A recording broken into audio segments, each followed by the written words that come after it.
Dear people, watching and listening, Assalamu alaikum.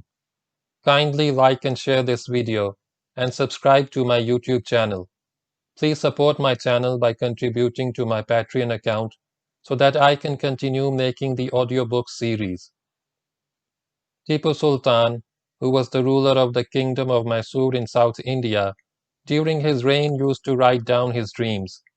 They were penned down by Tipu himself in Persian language dating from 1785 to 1798. The penned down dreams are 37 in total. After the fall of Seringapatam in 1799, the manuscript was discovered by Lieutenant Colonel William Kirkpatrick after a thorough search of his bedchamber during the ransack of Tipu's palace.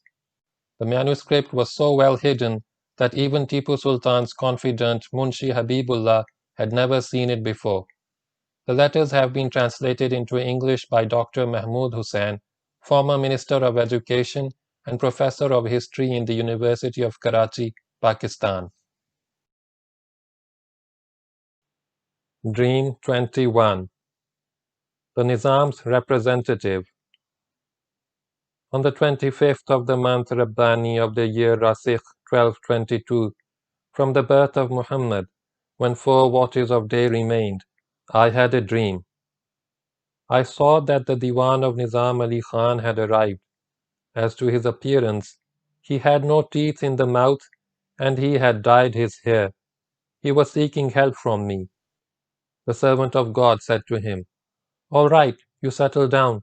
Let me consult my advisers, after which you will have my reply." After speaking to him in this manner, I sent him outside the fort for being put up, and said to myself that one should console such people in conversation.